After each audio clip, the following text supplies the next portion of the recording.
So big picture stuff. This is not a PowerPoint, or I don't have a PowerPoint. But with leaders, just a couple things about leaders. I'm not going to spend all night on it, but oftentimes when people are just going to a stream and they maybe see some fish rising, they open up their leader from a plastic bag and they tie it on and they start fishing. And oftentimes you may have a 9-foot leader, and that's really short. In my interpretation, it is far too short, unless you're on a very small stream, to make a really quality dry fly leader. And I will use that same leader, but I end it, if I want to fish a 5X tippet, I put a 4X leader on, and then I add several feet, 3 to 5 feet of 5X, and that's where I start. And so unless you're on a very small stream, lengthen your leader. I fish a decent amount in the past, quite a lot, in the Catskills and the West Branch of the Delaware and the Beaver Kill, and in places where you have high pressured fish that see a lot of flies. More important in almost every case than the size tippet you have is the length of your leader. And so if you're fishing a 7X leader that's too short, right, it's a very fine leader, but if it's too short, it's going to be much more prone to dragging in the current.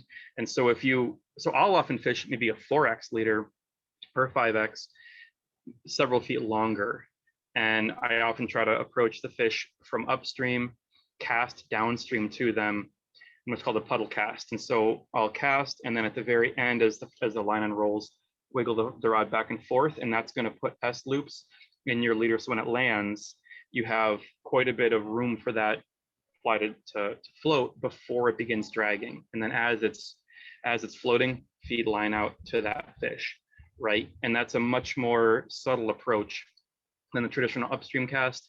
And with a long leader, 12, 13, 14 feet, it's a much more sneaky approach to those fish as well. So I'll, in almost every case, fish a much heavier leader on a much longer leader overall. I do build leaders. I'm not going to get into the complexity of that because a lot of different materials.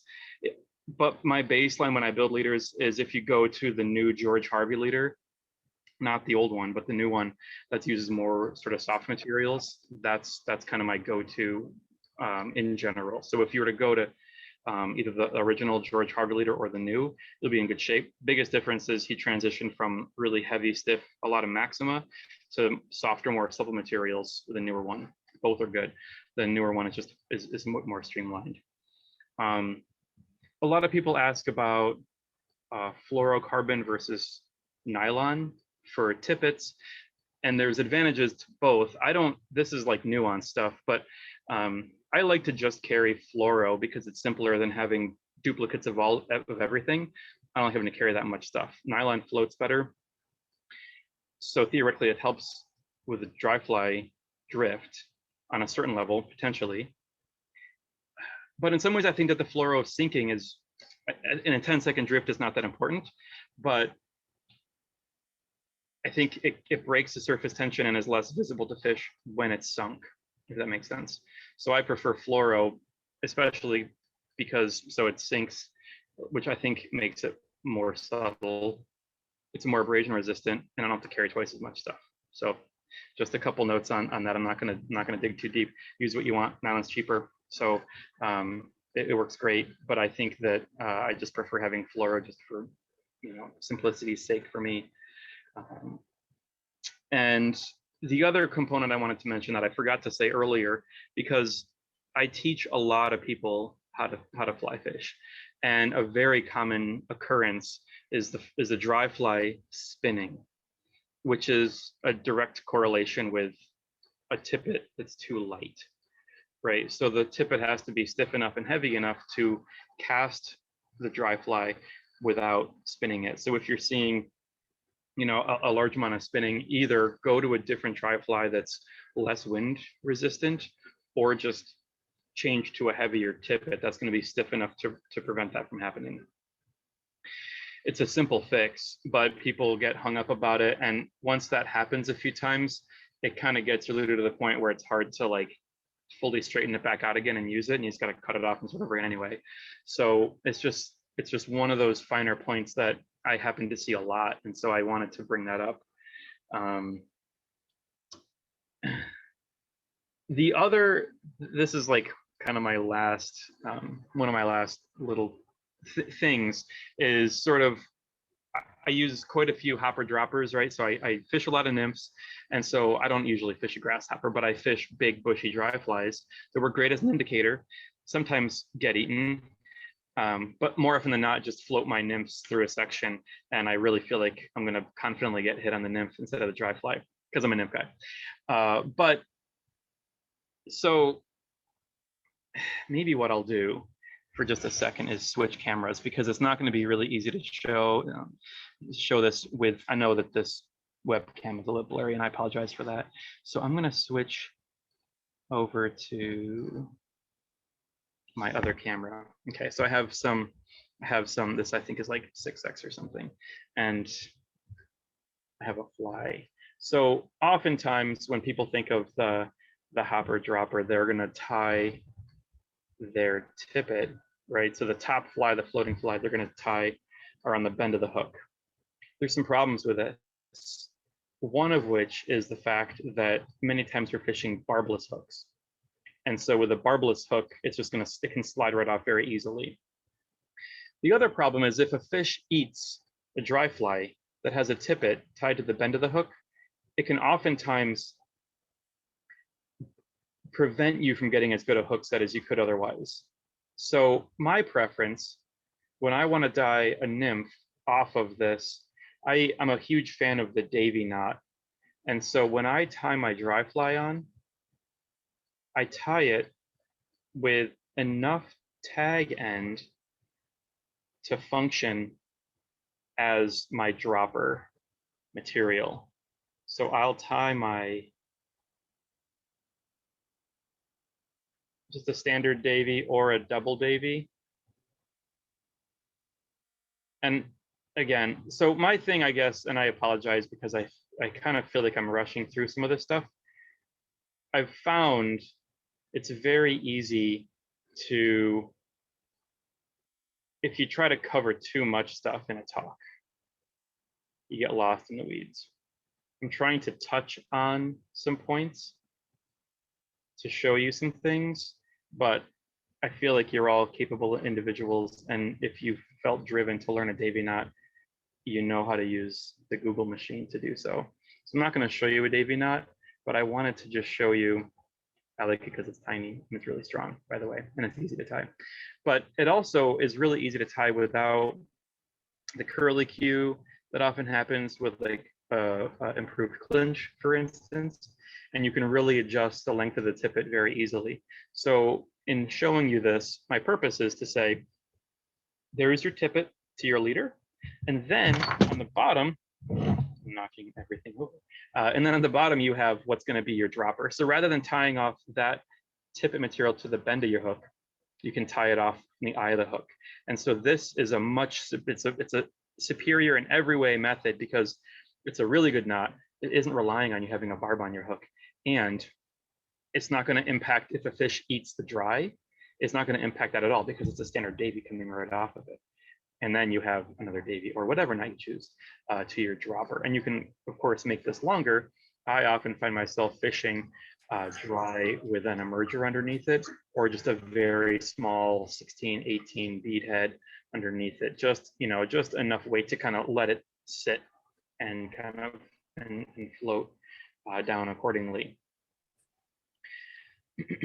So hopefully that makes sense. Just a little something. I also, because I like doing things that upset the certain purist type, I also use indicators with my dries, especially when either the water is pretty choppy and it's hard to see my fly, or if I'm fishing really tiny dry flies. I never do this because I'm a nymph guy. But if I were to, I like the Pulsa. These are just adhesive pinch-on, really light, very, very light indicators that are very easy to see. And so if the water's, if it's like pocket water, but maybe it's a little bit farther away, I can't see it, this is a great addition. Or the New Zealand strike indicator, which this is wool. Yeah, your choice of colors, and you simply slide this on. There's a funky little tool and some tubular just rubber, and so you can attach this to your leader, move it up and down really easily, and it's just a great way to add some visibility to your fly in certain circumstances. I don't use this all the time, but there are those occasions, maybe it's just low light, right? Like you're fishing that last gloaming of the day, and fish are rising, and you don't want to just be pulling your fly off left and right because you think that maybe you just got a hit. But that little something extra, like I can see chartreuse, right? Maybe I can't see my size 18 bluing olive, and so in those situations, indicator tied 4 feet or so above your fly is awesome, right? You see it do anything, set the hook just like anything else. And so make it easy on yourself, right? I feel like sometimes we abide by kind of the classic view of things or assumption of things, and you can do that, or you could try something else that maybe makes your life easier, right? Because I just prefer set the hook on a fish versus set it on a fish that was a foot away from my fly, but I couldn't see my fly. So there you go. I think that, yeah, I'll leave it there. I think construction of flies is important, and we're going to talk about some methods to hopefully make your flies pretty close to bulletproof, right? I get really frustrated when I have a nice looking fly, pull out of the box, I catch a couple fish, and the thing explodes, right? And I love it when I tie flies, because I tie flies that have gone all over the planet for people, and I love it when somebody sends me a picture of a chewed up fly, and it's good, right? It still is fishable, and they're like, this fly, like this is the fly that caught me 100 fish, and it's still going. It's possible to do that. And so when we get to the tying portion of this, hopefully I'll be able to show you some things that will assist you in making more durable flies. But I bring it up in part because a well-tied dry fly really shouldn't need floatant to float, right? If you tie a fly on and it needs floatant to start, you maybe could have done some things differently to have reduced the materials, changed the materials, or just built it a little bit differently to assist it in floating well. After you've caught some fish, then sometimes it's important to add some floatant to just give it a little life back, especially with materials like CDC. That I hate CDC. I use it a lot, but I hate the stuff, because after a few fish, it just gets waterlogged. You really have to kind of do some things to take care of it to help it function properly again. One thing is, just after you fished it for a while, it's gotten waterlogged, maybe you've caught a few fish, is get it just thoroughly dry. And so the classic rubber band trick, which I'm sure some of you know, but if you don't, it's really simple. It's really just taking rubber band. I actually usually use Life Flex or Span Flex. It's if you were with us during our fall raffle Zoom, I tied a fly incorporating it. It's a great material.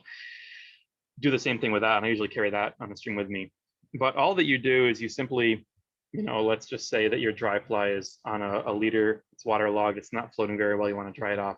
Just hook it on the rubber band and just strum it like a guitar. And that little bit of shock is enough to really, kick all the water, the vast majority of the water out of the fly. Super quick, super simple. On my actual pack, usually I have my little, hook sharpener. We all carry one, right? Because you need to have that. Hooks do get dull, and just a piece of Span Flex that I can, it lasts longer than rubber bands. I just put a little knot in it, and it just hangs and it tucks away. Really, really good addition. Something super simple that just makes a massive difference. It's not like the old I mean, Amadou works, but there's like the old, whatever little things that squish your flies, and then they like squish the life out of them. They're just like flat as a board.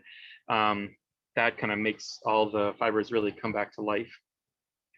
And then with that, I often use what I'll call the shake and bake method. So, you've dried your fly off. Maybe you want to go that step further and really give it some floatant and fully pull the moisture out of that before you begin fishing again. I'm going to switch my cameras again.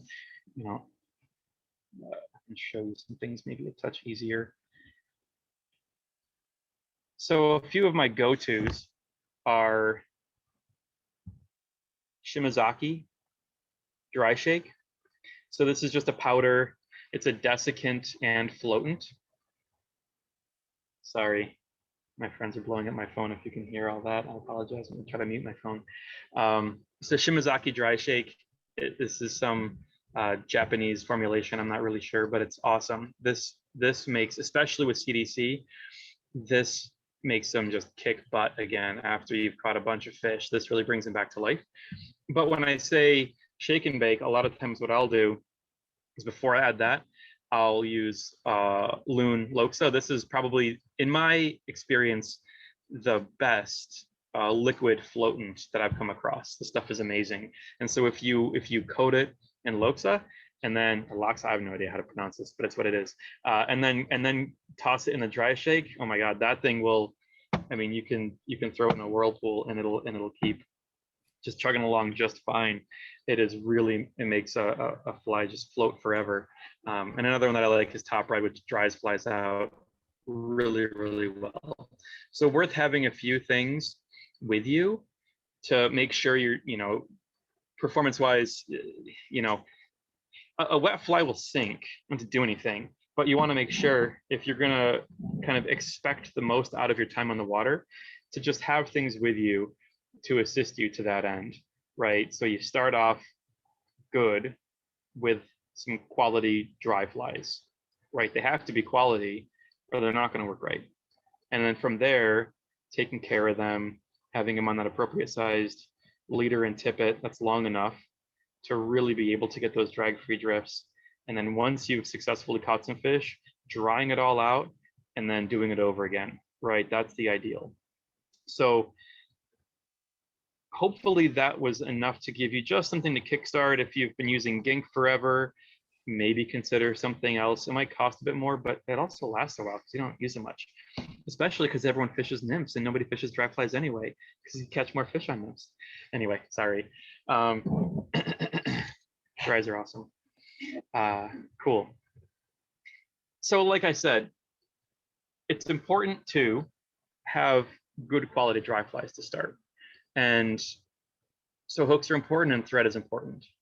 As Michael alluded to at the beginning of our time, I worked in a fly shop for a few years, and I've been able to go to some fly fishing shows the past several years and work in a retail booth, in a pretty substantial retail booth with Mike Hogue and Badger Creek. And by doing so, I've been able to talk to a lot of fly anglers, and they complain a lot.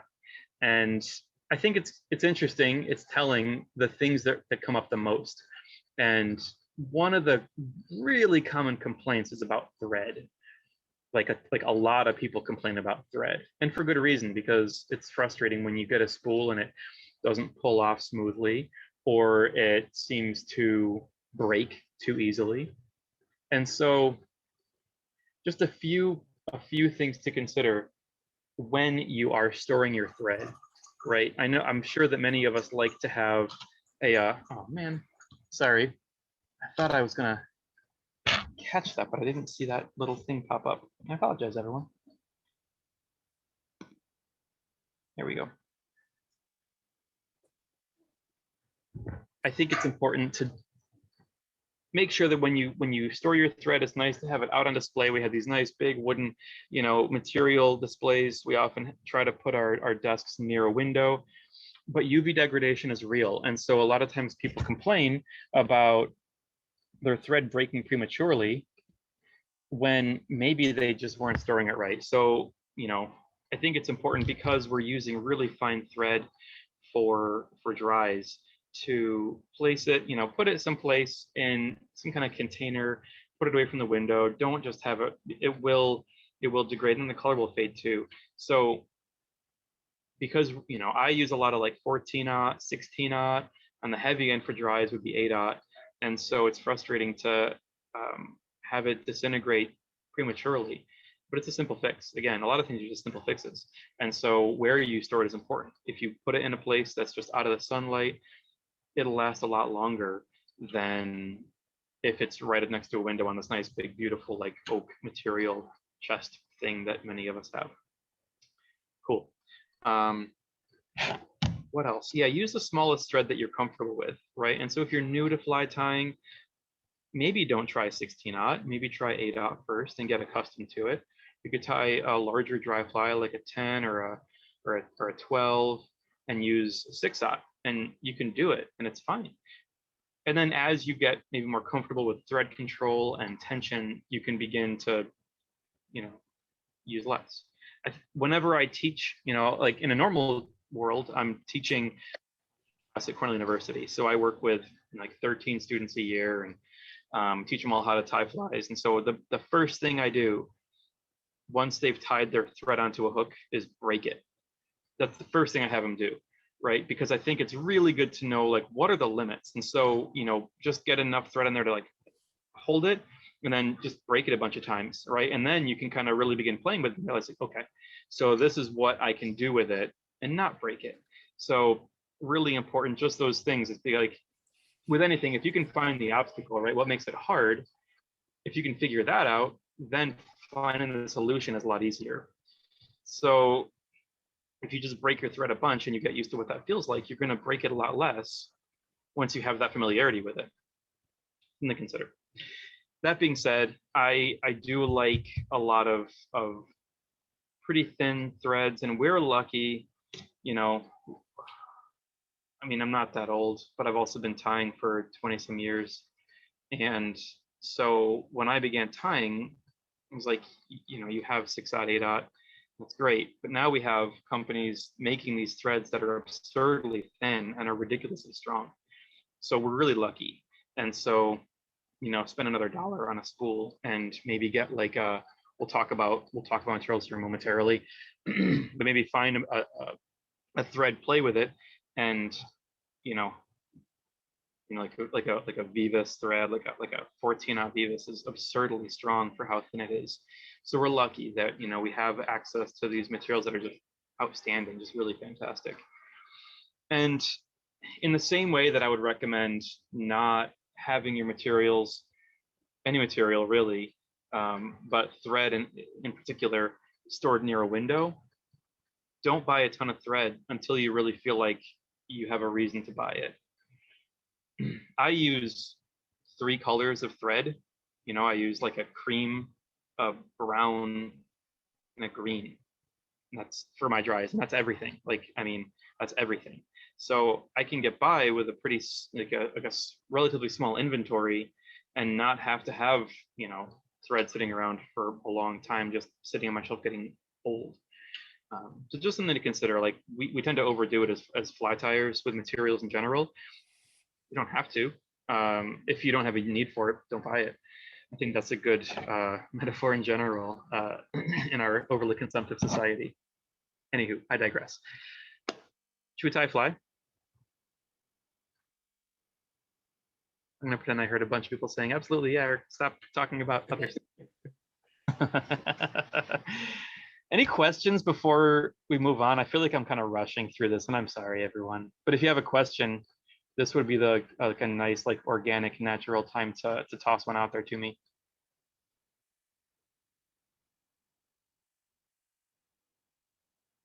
Clear as mud. Cool. Hey, Eric, just wanted to say, I don't think you're rushing. It's a good pace. Okay, perfect. Thank you for that. For me, anyway. So I appreciate that. Thank you. Yeah. Great. And I'm glad to see we have 34 folks on here. Hello, everyone. If I didn't greet you when we first started, awesome to have you joining us. That concludes our Eric's random tips part of this talk. Now we're going to switch over. I'm going to switch cameras so it's not as blurry to a maybe a more clear camera, and we're going to tie some flies. Where am I doing on time? So, oh, good, 7:36. We're good. Cool. So I fish a ton of caddis flies. Do you want to see a caddis first? You want to see a mayfly first? None of you care. You'll just be like, Eric, you're going to show us this one and then that one. Okay. I like elk hair caddises. I don't ever fish them hardly. I shouldn't say ever, but I don't fish them a ton. I found other patterns that I like a lot. And so I'm going to show you two caddis patterns, dry caddis patterns, obviously, but one of them's sort of like, maybe you can call it an emerger, I'm not sure. And maybe you've seen them. I mean, the first one's a peacock caddis, so it's not anything, it's not as renowned as the, you know, Edros elk hair caddis, but it's also not like, you know, totally esoteric. So I'm going to tie basically, I think 14s tonight. Obviously you can go bigger or smaller, but just for the sake of visibility, I'm just going to stick with 14s tonight. I've kind of been playing with them and it seems like they're pretty visible. I'm going to use, I'll show you the packaging here in a second.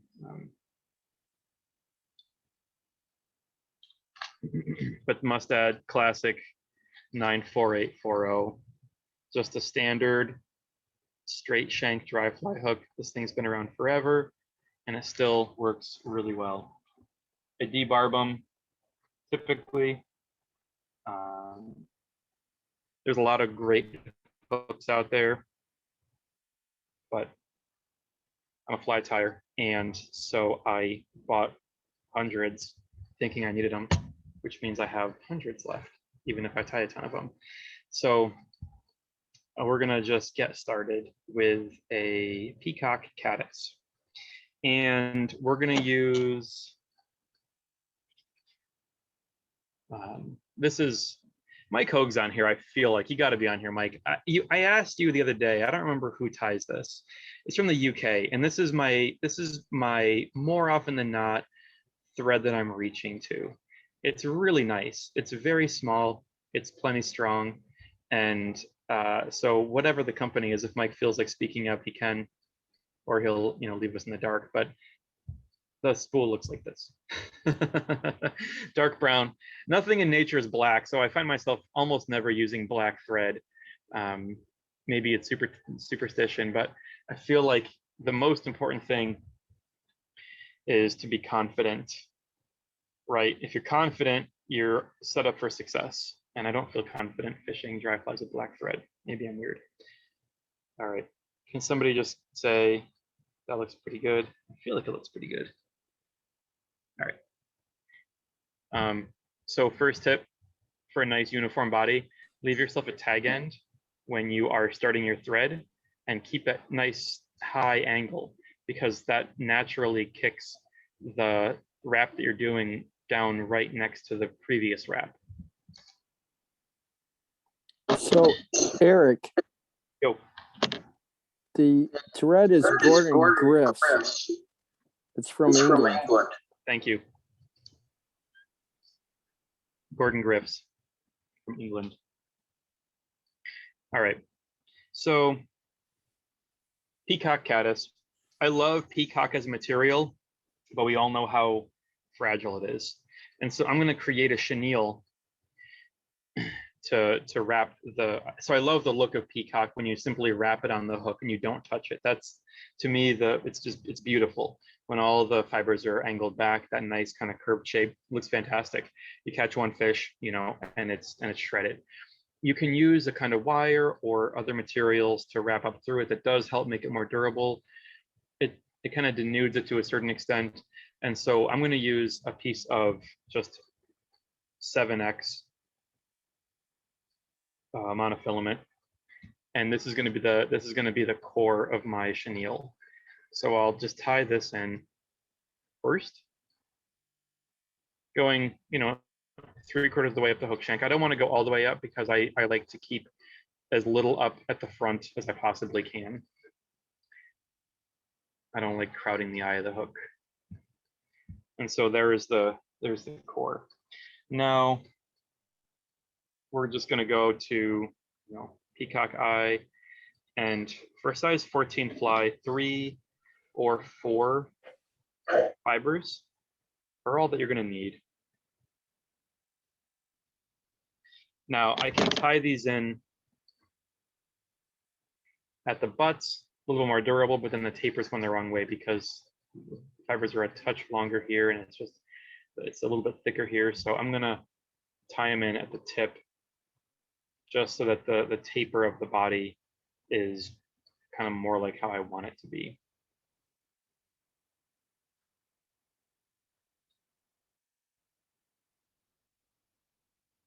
So I'll just, again, I like having nice uniform body. So again, I'm bringing that thread up most of the way, not all the way, trimming that back. And I'll just do a quick half hitch just to kind of hold my thread in place. I'm gonna bring my bobbin rest over just to kind of get the thread out of the way. I'm gonna just flip my vise over. So I've got my 4 strands of peacock and my 7X, and I'm gonna just wrap this together. And with 4 strands, this should be a pretty nice chenille. And just kind of take your time. Once I have that clipped, I'm gonna take just a hackle plier, like so, right? I have a lot of excess 7X in it, just trim off what I don't need. And then this is just a chenille. So I can bring this up. This is where I really like having a rotary vise. You can, of course, wrap it. This is simply my preference. And what you end up with is a pretty nice uniform peacock herl body that is outrageously durable. Like, it's going to take a lot of fish chewing on this to break that body. And aesthetic wise, it really isn't that far off from simply taking the herl and wrapping it up. Not perfect on top, but nothing's perfect. This is as close as I can come to simply wrapping that herl up, but I never do that because it doesn't last. But appearance wise, this is about as good as it gets, I think. So this is a simple fly. This is a really simple, this is a great fly for people getting started with dries. There's not much to it. We're going to add the wing.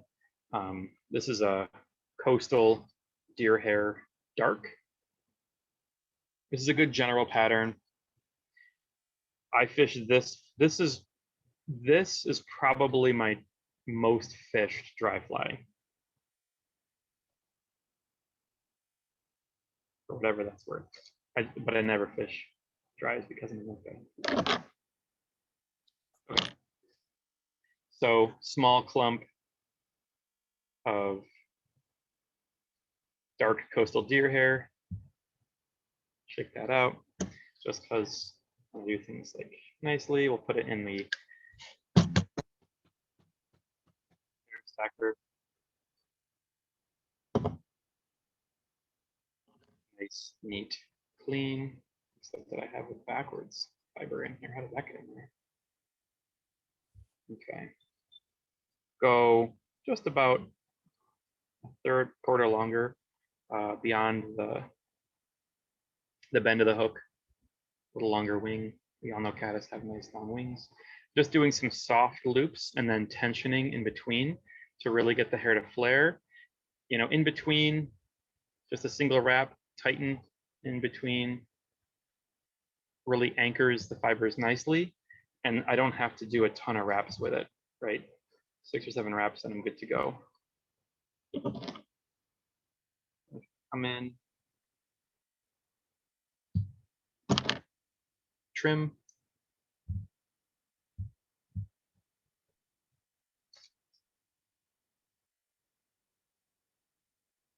And then we're going to finish this with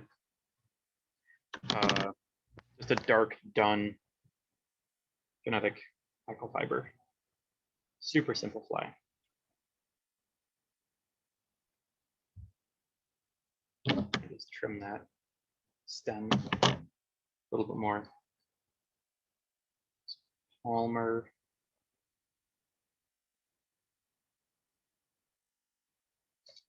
For those folks who maybe are starting with fly tying, every fiber has a concave, convex side. So I like kind of the concave forward. I like the hackle fibers kind of angled forward. I feel like they tend to get kicked back less that way. So if there's a shiny side or the concave side, that's facing the back of the hook. That's my preference for tying hackle fibers in. Others may do it differently. That's great. This is just my approach. Quick half hitch. Actually, what I'm going to do, I should have done first, is just put a touch of wax on my thread. Go back over this. A little bit of wax goes a long way, just because it helps kind of give a little bit of grip at hackle stem as I wrap it forward, because there is a bit of a taper you can see to the thread, and so that'll just help. Thanks. That'll just help hold the hackle in place. But more importantly, I need to actually tie it so that it stays down. I didn't do my soft loop detention. Oh, I have a couple extra fibers that were hiding as well. So we'll clean that up. All right. Let's see if we are now set up for success. Just a few wraps, 3 or 4 is all that you're going to need for this fly. In between, I like to kind of, because those fibers are angled forward, just kind of pull them back with my opposing hand.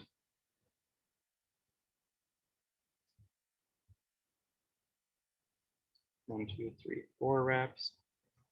Should be adequate to hold it for now. Trim.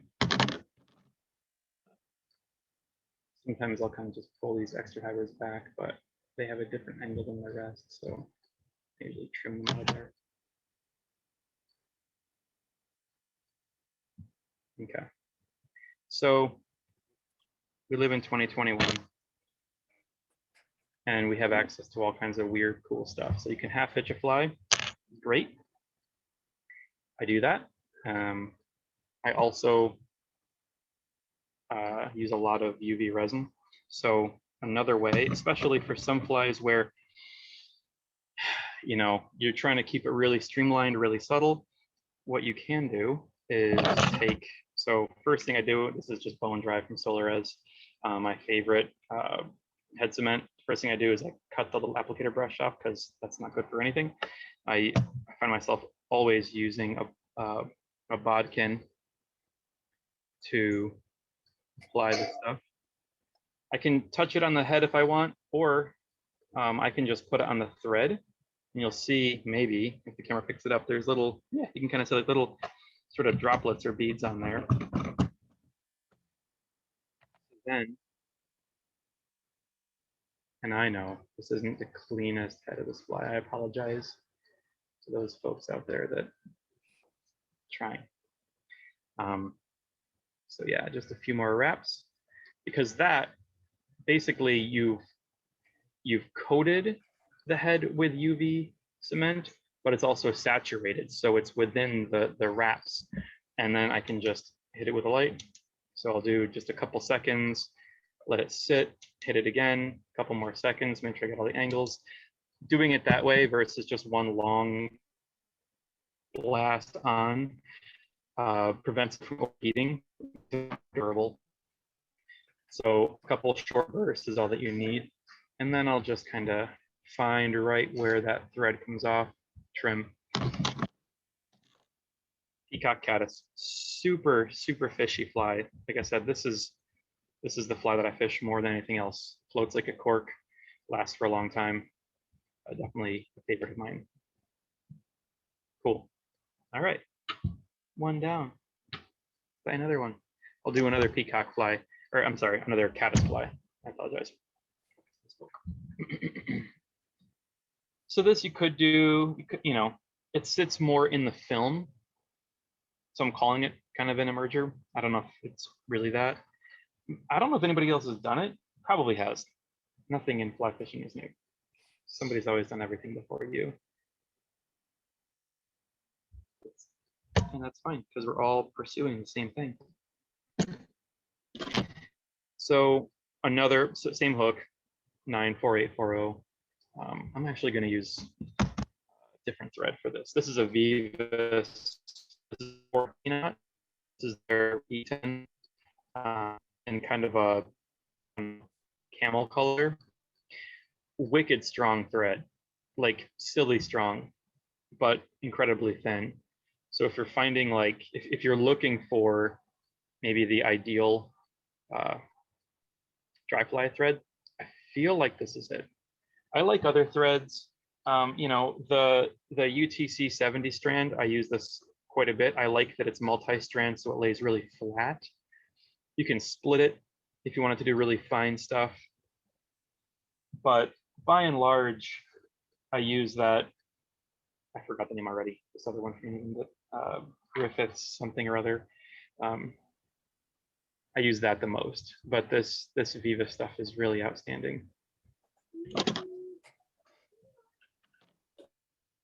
Cool. All right, so for this, so this is a it could be a one fly or a one material fly. I think we're going to do it as a two material fly, but we're going to use that same dark coastal deer hair for the body. Well, there's another patch, same stuff, but basically we're going to make, it'll be sort of a spun deer hair body. So it's going to float. Awesome. So for years I used these like binder clips for materials. You can even see like I have hackle fibers in there. These actually work really well for a lot of things. Now, because we have fancy tools, they're sort of frowned upon. I've been using this thing for, I don't know, a long time, close to a decade. And I feel like people who now look down on this didn't know you could use this as a fly tying tool. And now that there's like a nice one that exists, or nice ones that exist, now all of a sudden they're like, I'd never use that, because they didn't know that they could to begin with. Anyway, off my soapbox. I just bought this the other day, and it's ugly as all get out. Why would you make an ugly fly tying tool? Like, there's so many nice tools that exist, and yet they had to make it red with yellow. It's terrible. It would be fine otherwise, but it works really well. So I'm going to show you what we're going to do. So we're going to come in here with this. So this is a material, right? So it's going to teeth, and this is a 1.5 inch. I really want a 2 inch, and they come in two, which is a silly thing. So if one of you in the crowd buys a pack of 2 inch, I'll give you a 1.5 inch, and you can give me a 2 inch to trade. But anyway, this is really good for most dry flies. So I'm going to show you. So we're going to go in here like this, and we're going to kind of scooch this behind a thin layer of deer hair. And I can tell you that this fly is going to need about 1 inch of material for the body, but we'll go a little longer just so we don't shortchange ourselves. Okay, so I've kind of separated out just that thin strip. You can see that the material clip is now holding onto. So I apologize. I'm going to take it off the screen for just a moment. I'll bring it back up. I'm just cutting it from the hide, and then I'll show it to you again. So we're left with that, and we can clean this up further because we don't need much of this. So let's see. I'm going to just come through with some nice sharp scissors. We don't need those butts. We don't need the tips.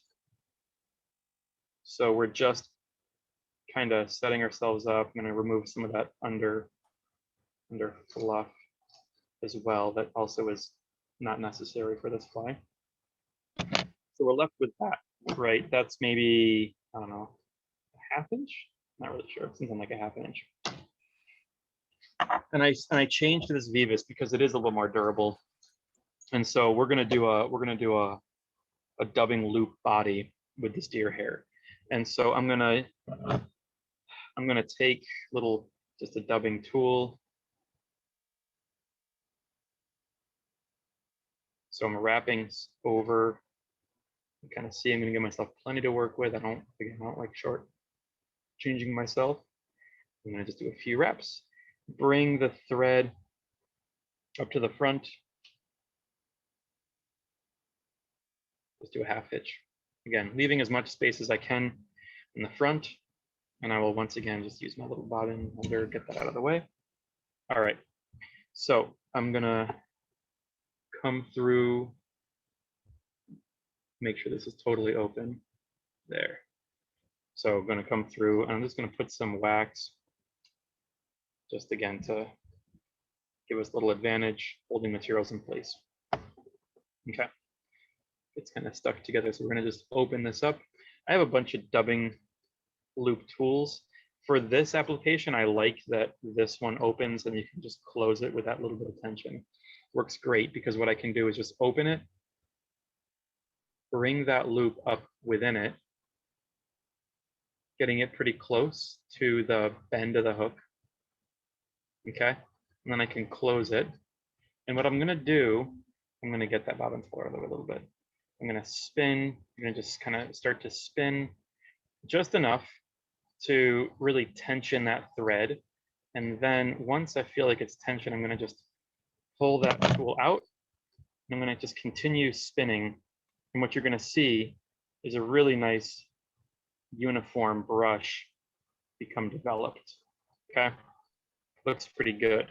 So that deer hair is not going anywhere. And you can kind of see, you can tension it nice and tight. Oops. Move and hold it the other way so I can spin it. It's falling. All right, and so now we're just gonna, again, bring this up. And what I'm doing, again, I like the rotary vise for this application because I can pull the fibers from the previous wrap back. So, you know, within reason, I can keep the fibers up where I want them, not getting wrapped over themselves. This is not a bass bug, so there's no need to keep your wrap super tight, but this is a much more efficient method to get a spun deer hair body on a fly like this versus doing the same sort of techniques you would use for a bass bug, right? So you can do this is a pretty quick fly. And again, you know, this is a dry fly that could have deer hair in it. It costs $1.75 to buy this clump of deer hair. So for folks getting into fly tying, it's absurdly easy to spend a ton of money, but it's also possible to tie a host of flies really without spending much at all. If you don't want to, once you figure out, okay, what am I actually trying to imitate? What kind of flies I want to tie? And if you're going to end up fishing in the springtime for trout, you're probably going to want caddis flies. And this is a really cool little caddis imitation. So I've come, you can see I've got a little chunk left. I told you it was going to take about an inch to create this fly, but I didn't want to not have enough. So I went a little overboard with it. Now, okay, again, cheap. So I've put 5 or 6 wraps down of thread just to kind of hold it. At this point, I can just trim that loop off, move it from my tool. It looks terrible now, but we'll fix it, hopefully. Eric, your camera is going to time out in 15 seconds again. Oh, my good Samaritan. I appreciate that. I'm not sure who you were, but thank you. No problem. That's the problem. This is a Nikon DS3, I don't know, something. And it works fine, but it's got this push off. That's the best I can do.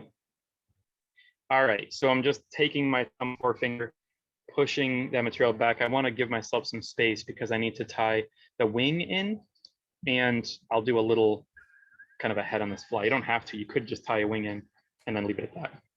All right, So we have this now, and we're just going to trim this. So we're going to come in. I'm going to go through, a once over, and then I'll kind of come in again and clean it up. And I'm just going to make a tapered body.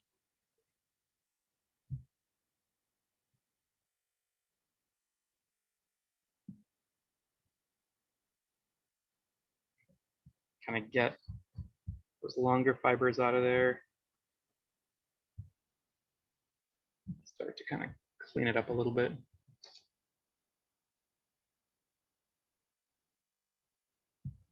I should say, right, if you're digging around in the,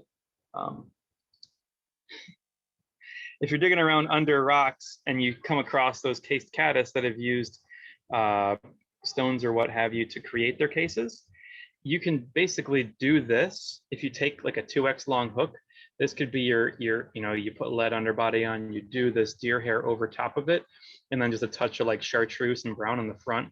There's your Pekin caddis, and this could become just the case of the caddis and fish it as a nymph. It's really versatile.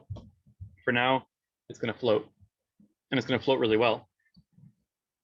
So I just want to come through here, kind of clean this up a little bit more, tighten it up. And that's fine.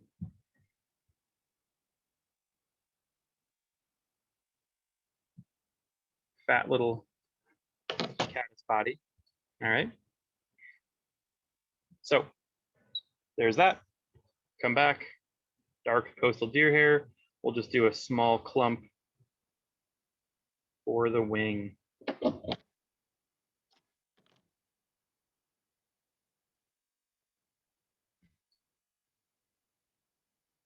Get it nice and neat.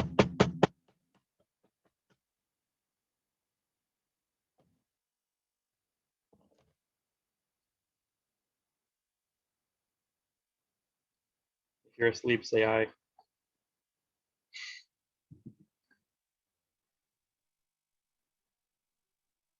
We're going to switch to maple.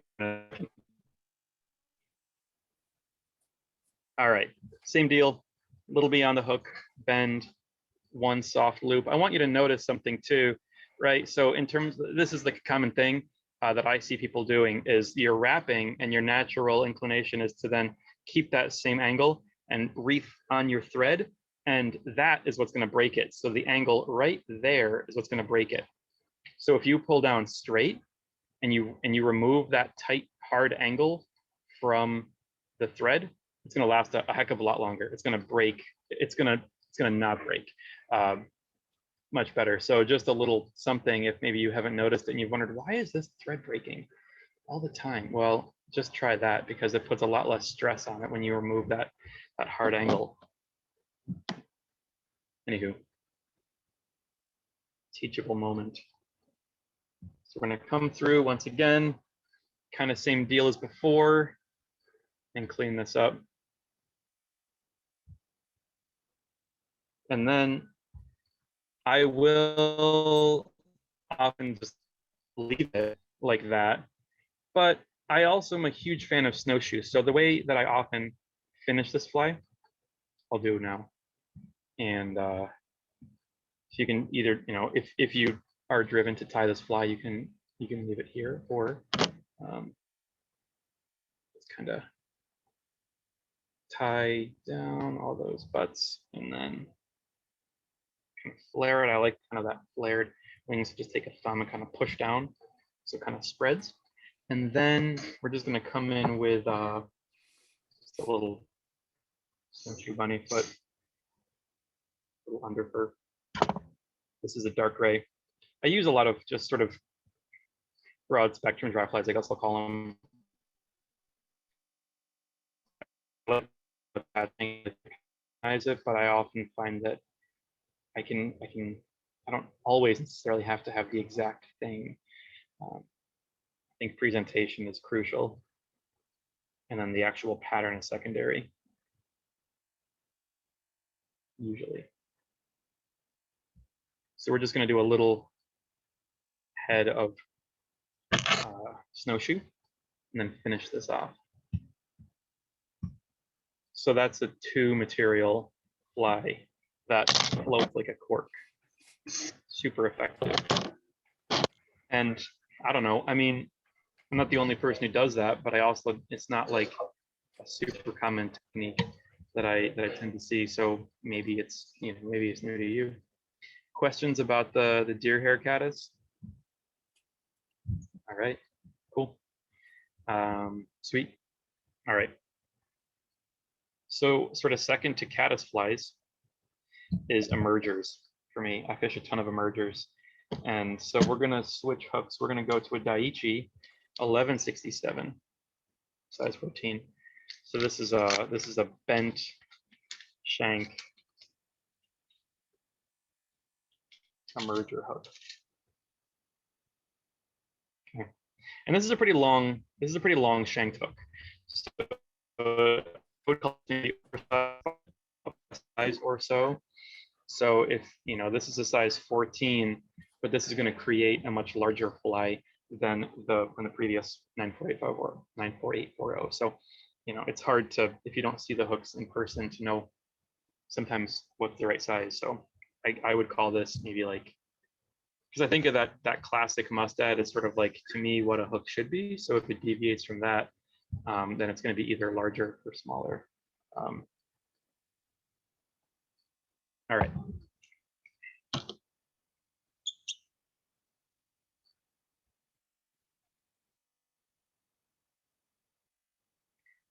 This, I guess we can call a Hendrickson pattern, right? Things are beginning to wake up. I've seen some videos recently. Folks have taken in the Northeast of like underwater video of some nymphs kind of doing their thing, right? And Hendrickson. So they're coming soon. So we'll call this a Hendrickson emerger.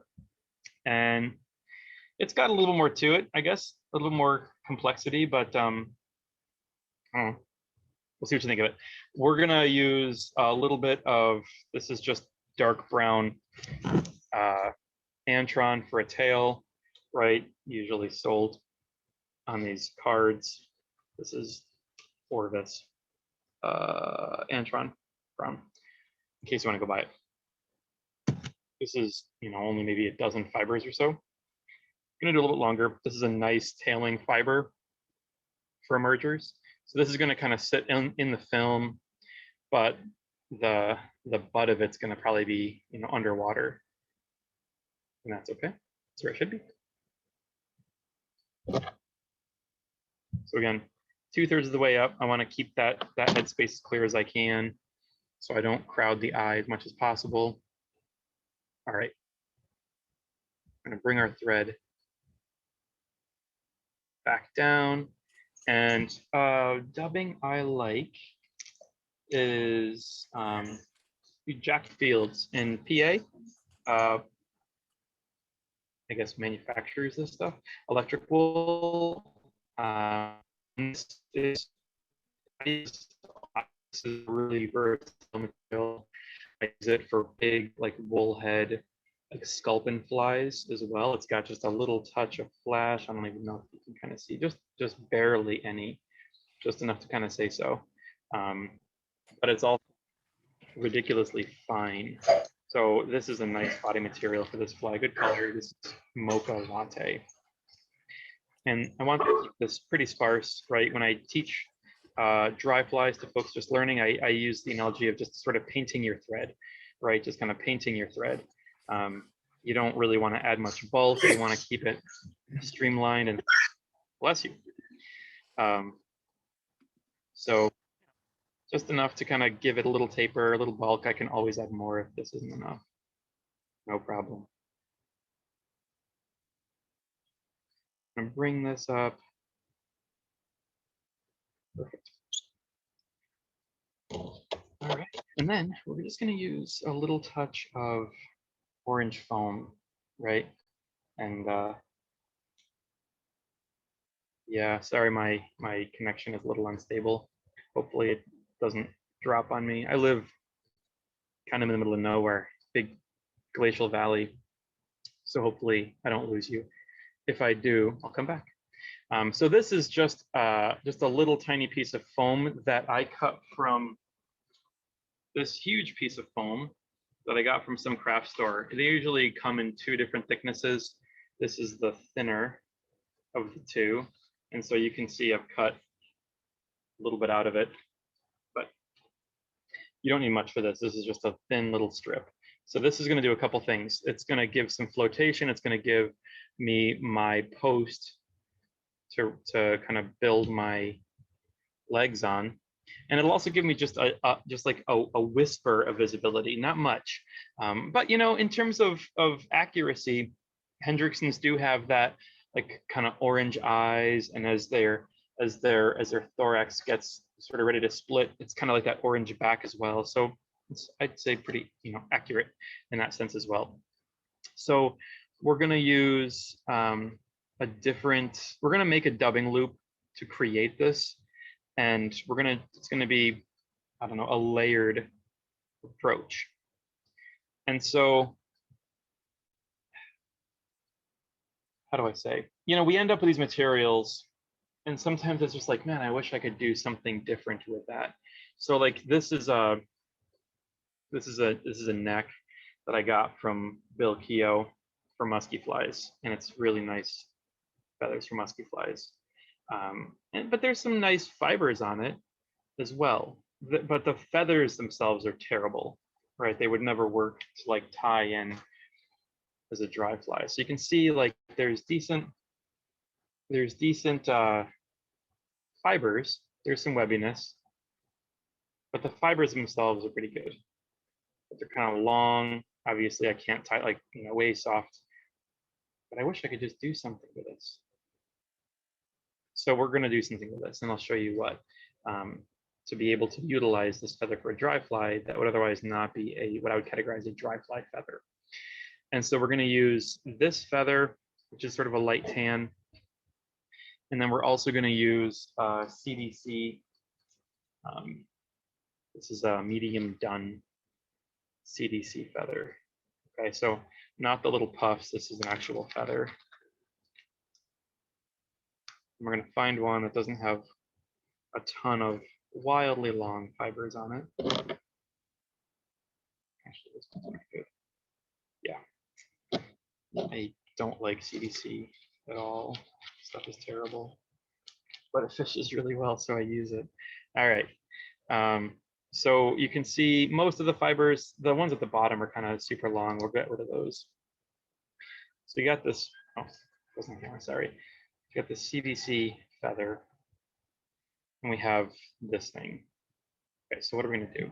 Well, we're going to put them into a loop, and I'll show you how. So with this method, you want to put the longer feathers on the bottom. So I'm going to stack these 2 feathers. So I've palmered them both as much as I can. Need to. All right. So I'd say, well, you know what? I'm going to call these tan fibers longer, because it probably doesn't matter too much. So here's what we're going to do. This is a technical tool. You have it in your house. It's a chunk of magic eraser, and it is magic. So don't use one that has been used to clean stuff, because that's gross. But take a fresh one, and I've cut this into a triangle, and I've cut slits into this.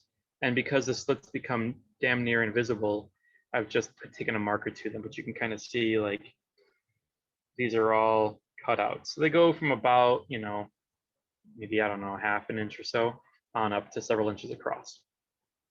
So this is a really nice density for this particular application. So I want to see if I can kind of show this process. So, you know, this is a 1.5 inch long tool, and this particular cutout is about 1.5 inches. So we're going to use this one. You know, kind of go as long as you can based on the length of your fibers. And, you know, I'm actually going to go to the next one down, because I don't have a lot of like good length, so to speak, to work with. Let me see if I can kind of show this to you. I'm going to hold these together.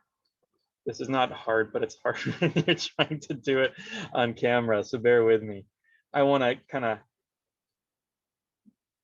push those down into the magic eraser. There. And so it pushes all those fibers up. Hopefully you can see that. Okay. And so then I can come in with my material clamp and just kind of grab. And then the nice thing about this versus some others, just up in place, open it right up. So I'm left with multi-layers of CDC and sort of the good part of this hackle fiber, which isn't much. Most of this is junk for this application. So then I'm just going to go in and trim the hackle stems away. Okay. There. That's pretty good. I'm then going to get my dubbing loop tool once more.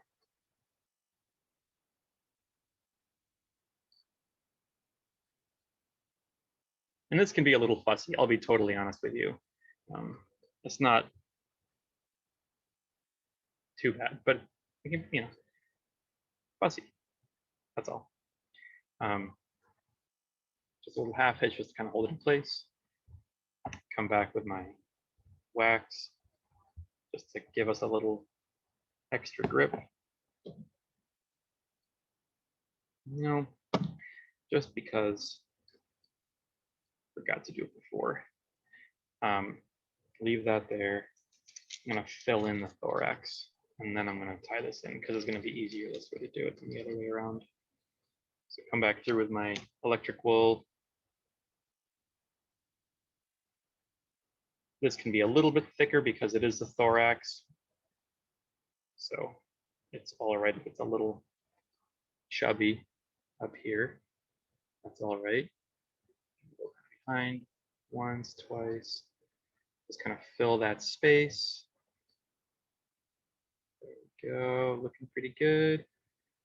That's extra, so I can just pull that off.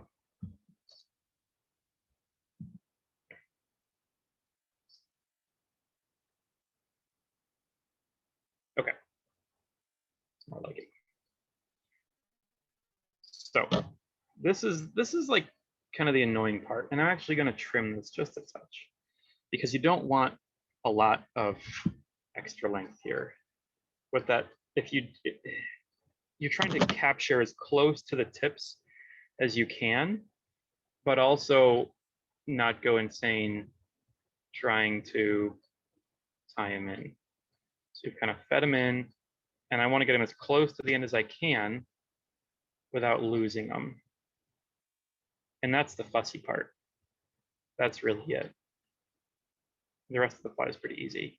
So once I feel like I kind of have it where I want it, I'm going to just slowly start twisting carefully so I don't shift the dubbing loop location enough to kind of like kick the fibers out, because that would be frustrating.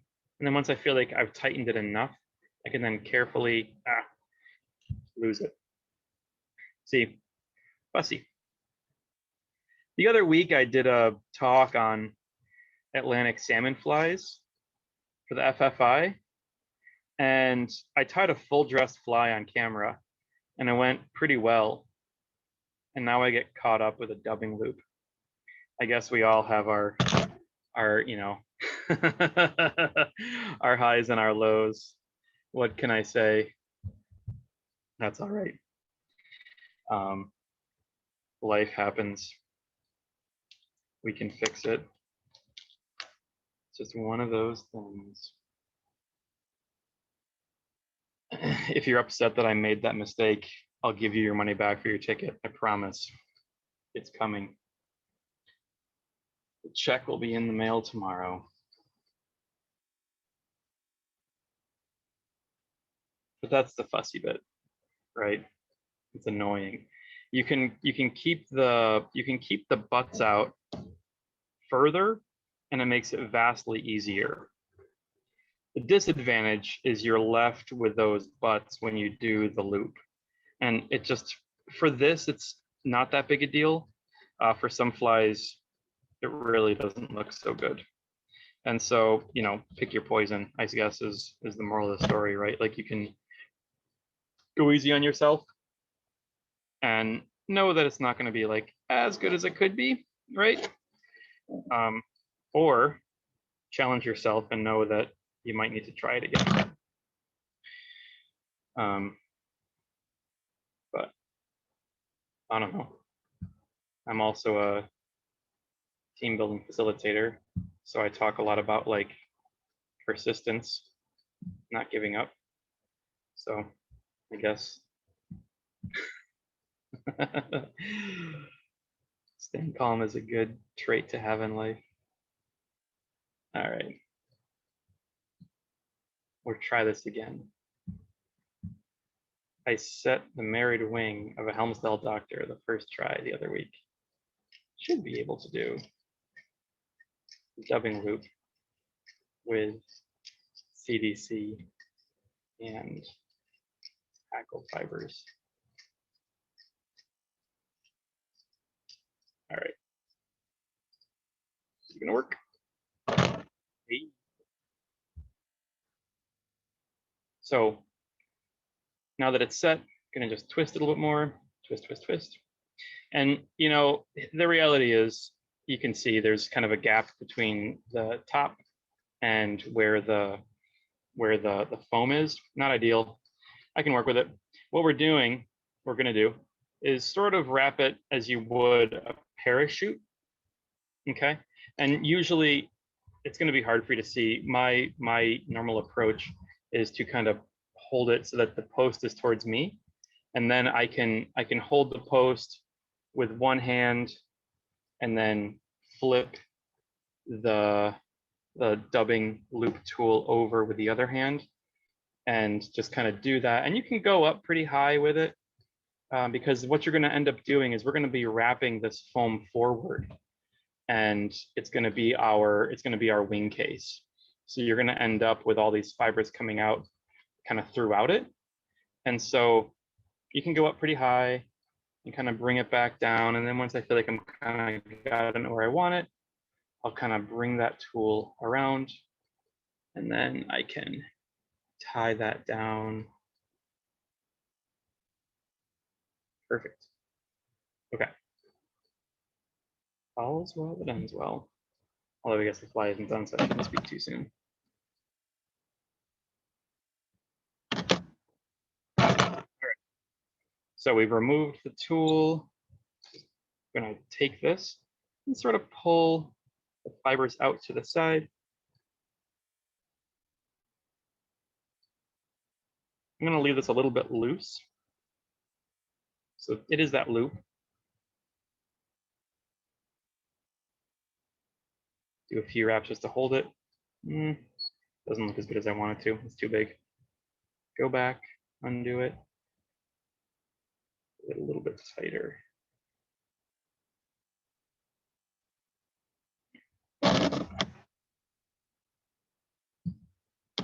Okay.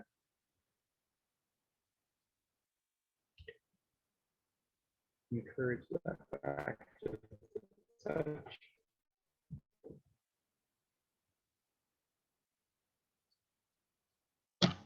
Come through. Good finish. That's that. I should say, like, that was like worst case scenario. But you end up with really cool, very buggy, you know, legs, and it allows you to use material you wouldn't otherwise be able to. So it kind of sits flush in the foam. Kind of clean up on the underside a little bit, get rid of some of that stuff. So really nice profile. You know, and if you didn't want to do the dubbing loop, you can do the same fly. Find your favorite hackle fiber, wrap it around the foam the same way, and finish it and leave it alone. I like this just because I really like that combination of materials. It's just a technique. You can do whatever you want. But you know, that's kind of one of my go-to emergers. And because you're not relying on the strength of your hackle fiber, the thread twisted vastly stronger than a hackle fiber, and it's wrapped around the foam. And so from a durability standpoint, really high, really good. So hopefully maybe that was another technique that you might not have been familiar with. Sorry that I botched that loop technique there, but you know, that's the fly. You may end up kind of pulling some of the longer fibers off, but that's that. Cool. Questions for me? I feel like there's got to be a question by now, unless all of you are asleep. I know that I have a soothing voice. I know that. Wait, is there something in the chat? You were looking for something? I've got one. Shy? Yeah, what's up? Why don't you like dry fly fishing? I mean, I do. I'm being facetious and I apologize. I suppose, you know, that's a bit of an inside joke because I tend to fish nymphs a lot and I tend to fish streamers quite a bit. But when the conditions are right for dry fly fishing, it's awesome. I mean, it's fantastic. And I fish in the Catskills a lot. But if you were to talk, if you were to go up to like a friend of mine and ask them, like, you know, how does Eric fish? They'd be like, all he fishes is nymphs. That's it. He doesn't touch anything else. He doesn't know how to fish anything else. So I apologize. I like dry flies a lot. I just find that the conditions are not always right for it. And when bugs are on, you know, and you see a ton of fish rising, I can still run a nymph through there and often stick fish. So as awesome as dry fly fishing is, I also really like catching fish. So I tend to go for the odds more often than not. That being said, I really do love dry fly fishing. So it's sort of a joke. Yeah. So that's all. Just fussy. And you know, and it's just like kind of a relatively speaking a small window that you can actually do it. Yeah. No, it is a narrow window. Yeah. How do I fish my caddis flies? Good question. I got that in my chat box. So I tend to, I very commonly try to, I fish very slowly. I move really slowly. And when I spot a fish, so I walk a lot and I try to find fish, especially if I feel like conditions are right, that maybe there's going to be fish coming up.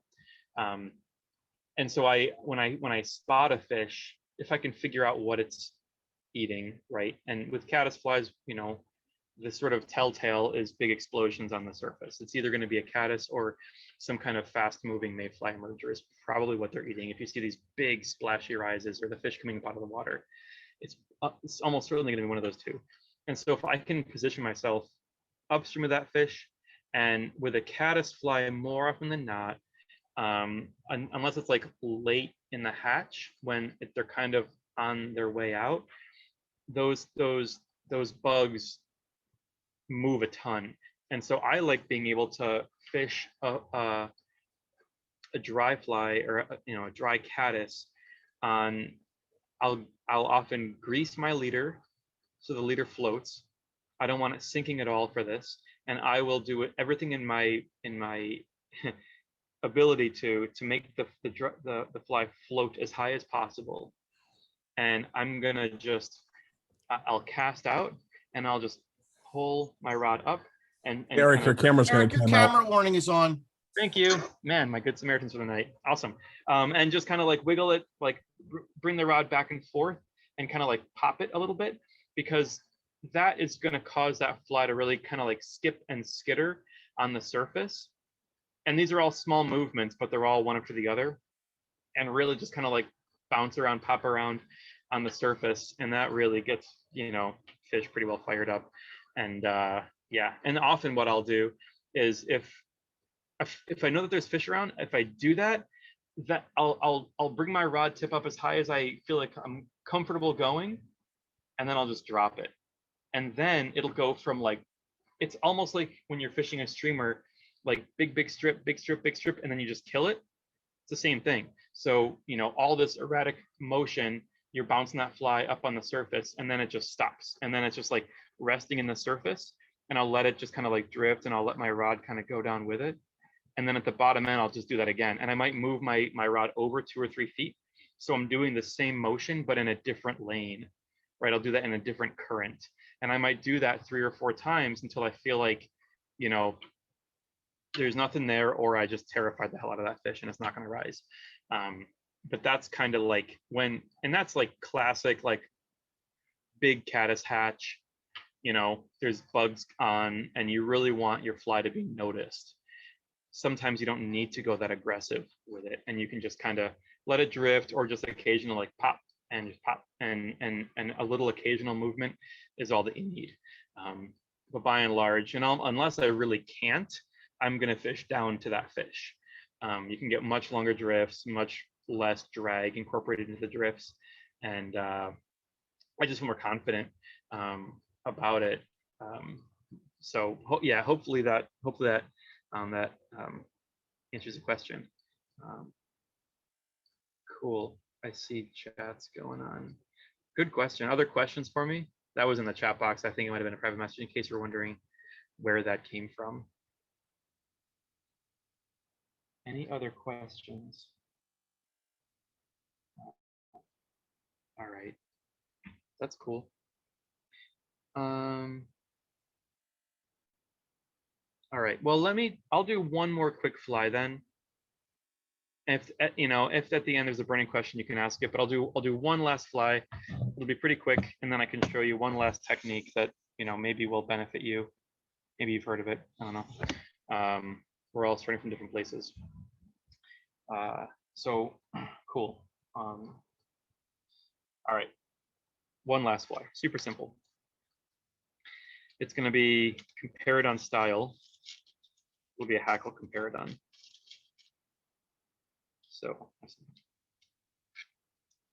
So going back to that same mustad hook, size 14, 94840.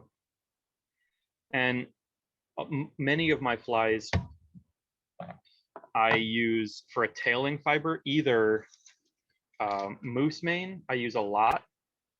I'll use Coq de Leon. I also really like microfibbets. These are one of my favorites. These in a few colors like tan, dark brown. This is a dark dun color. Really, excuse me, super durable, and they float nicely. They're synthetic. And so this is just a little chunk. They're, you know, it's basically like a little piece of a very fine paintbrush. Is all that they are. At, you know, sold at 100 times the markup as a paintbrush. That's okay, because you know, one pack lasts you for a long time. The problem with this stuff, and I see it a lot, like when I'm teaching, because you know, I like when I'm teaching like the Cornell class, for instance, it's like room never ends, and see, you know, and they don't know, it's just nothing that they throw away. Oh, it's just like a little chunk of something, but it's a whole pack of microfibbers. That's the problem with this stuff, is it looks like nothing. So you got to be kind of cognizant of that when you're cleaning up at the end of the night, when you're taking your vacuum to your, you know, to your desk, just to be aware of that. So I'm going to go back to my dark brown thread, cover the hook shank. Use 3 or 4 of these, right? So make mayflies, 3 tails. You can use a few more if you want. I'll go a little bit longer with these.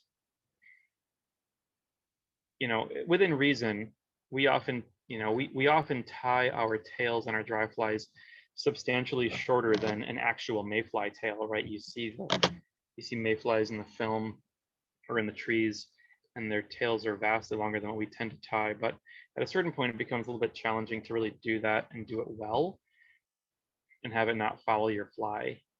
And so I do tie these a little bit longer than I might if it were like a moose mane or hackle tips, but I'm going to try to show you. So when I tie these in, I don't like to just leave them just straight back like that, right? We all know that they're going to be splayed out. So I just do, you know, they're nice because they kind of take a bend pretty easily. So I can sort of splay them out, and then I'll just pull one off to the side. I'll do a thread wrap, and that'll help kind of kick that fiber off to the side. And then I'll do the same thing on the near side. And it doesn't take much, but you can now see it's a lot more splayed. So it looks more natural.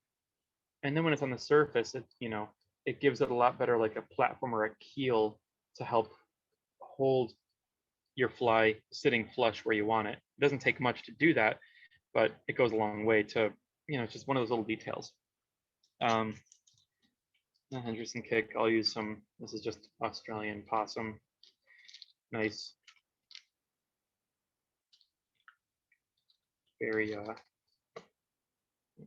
classic dry fly dubbing. Floats nicely. I like when I dub, put a couple clumps on, spread it out. I like to keep them all interconnected. If you end up with a little kind of, little like chunk the way that you don't really like how it looks, just do like 1 or 2 wraps, and then you can pull the remainder away because it's interconnected. So you'll kind of hold some of those fibers up at the top, and you can sort of spread the rest of it out nicely. Always add more if you don't add enough the first go around, no problem whatsoever. And just do a nice sort of tapered body. When I add more, I like to leave some. I don't like to start from bare thread, because then it gives me something to lock into when I add my next round of dubbing. So now when I add this, I can kind of weave it in with the pre-existing dubbing that was on the thread to begin with. And it just is a more uniform, I don't know, there's, I guess, a degree of connectivity there that I like. And then as I go along, I can kind of tighten it up a little more. Didn't use wax, could have, should have, but oh well, what it is. So, for this, I really just want to show you one last technique. I have a bunch of hackle around here. What's a good hackle to use? I swear that when I began this talk, things were organized, but no, they're not. That's all right. This isn't the perfect color. This is that dark dawn again, but it's, it'll work for this. So we're going to take this hackle fiber, give it a nice palmer, open up the stem a little bit. And you could very easily do 2 colors with this. I'll just use 1 for time's sake, and it's really just to kind of convey a point, so it doesn't have to be anything too fancy. Add some more Australian possum, fill that in like so. A little bit of space, half hitch. And I'll just do probably like 3 or 4 wraps. So the Comparadon, those of you maybe not familiar, is a at this point pretty classic Catskill Style Dry Fly. It ordinarily uses deer hair and elk hair that's sort of tied on top and then splayed out for the wings, so it sits really flush in the film. And it's great on calm water, right flat, where like long runs, which we have a lot of in the Catskills, fish have all day to look at your fly, and they take advantage of it. And so sometimes, the sort of big bushy hackle, dry fly, like kind of classic style, sits too high and kind of, it doesn't give the right, appearance, and it's just a different look that the fish don't always see when you give them, just a different profile. And so in the same way, this is just a little different than sort of standard Comparadon. So just trim that. And so it's just, it's just hackle. And so I'll show you just a quick technique for sort of resetting the memory. I showed this in my salmon talk the other night, and people seemed kind of interested in it, so I thought I'd show it here. And so we're gonna take a lighter and a bodkin, and we're gonna sort of reset the memory of these hackle fibers. So that way, you could just cut the bottom fibers off, and that's fine.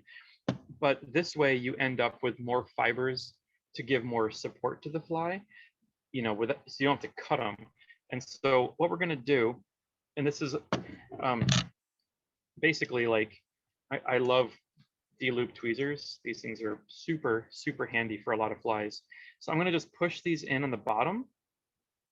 And once I get them all the way through, I'm gonna slowly kind of open them up and bring them down parallel to the hook shank, like so.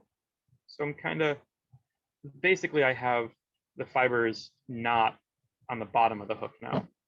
And this is gonna be a little fussy, but it's also doable. So I don't know if I can show it on screen, but I'm holding the D-loop tweezers and I'm going to heat up my bodkin, not to the point where it's like orange. You want to get it hot, but you don't want to like totally burn it. But once it's like hot, just sort of tap.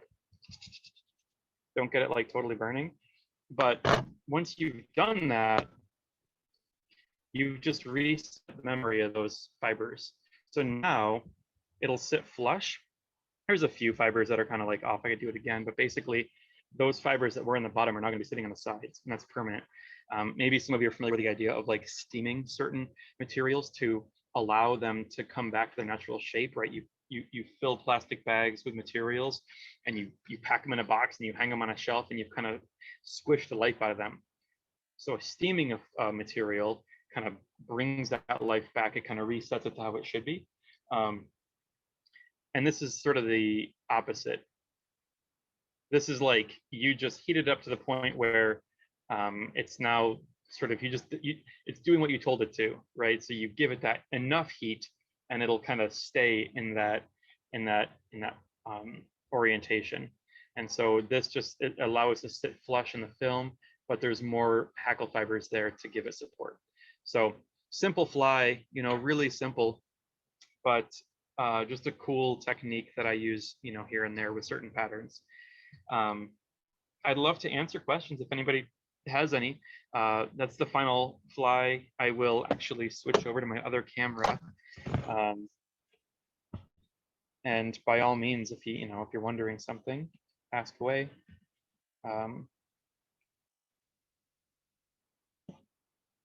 Flip that over. So yeah, I don't know if that was 3 or 4 flies and some techniques, and you know, things that stand out to me, that topics that come up a lot, areas of sort of misconception, misunderstanding, and then some flies that incorporate some sort of maybe non-traditional techniques that hopefully might be of use to you. So if you have any questions, by all means ask. Otherwise, thank you for hanging out with us for tonight, and I had fun. Hope you did too. I got a question. Mixing fibers with a hackle wing comparadon, like mixing fibers like multicolored hackle, or like hackle and CDC. You could do like CDC and Antron in the, like, you know, you could do like Antron and just lay like 1/2-inch strips, and then CDC, and then push the CDC down, and then you can do the same dubbing loop, just pull that out, trim it, and you can do the same, you know, same thing that way. And that the Antron, I almost did that tonight actually. The Antron CDC is a really nice combination. CDL and CDC. I don't know if I've done that combination, but there's no reason you couldn't. That's the cool thing about it, is it's like, it's just a technique, it's just an approach. And so it works with a lot of materials. I use this a lot. I do a ton of dubbing loop stuff, and I do it with all kinds of materials. And it takes sort of not great quality feathers and makes them usable. Like, you can just do this with hackle. And sometimes people, especially like we've all, you know, we have them. They're the like not great quality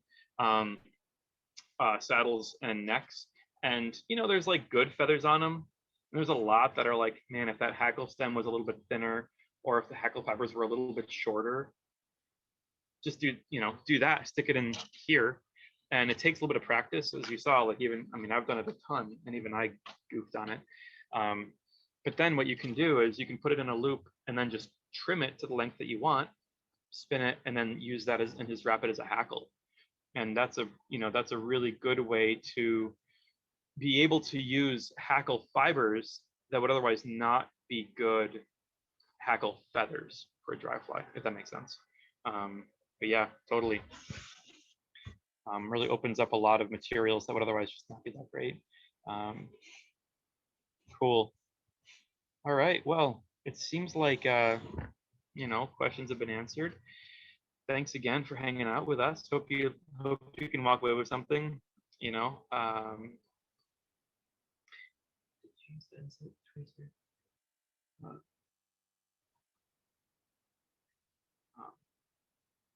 I used the tweezers to hold the fibers up.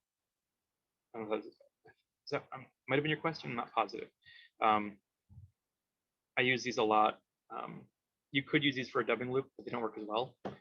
So I used this material clamp for everything up to when I reset the hackle fibers on this last dry fly. For that, I used the D-loop tweezers. I'm not sure that was a question or not, though. But hopefully I answered it. Cool. I do actually like fishing dry flies and tying dry flies, as much of a joke as that was. And hopefully this will give you a little bit more to work with if you do too. So with that, I guess, I don't know if I'm in the meeting. He showed us the cool. All right.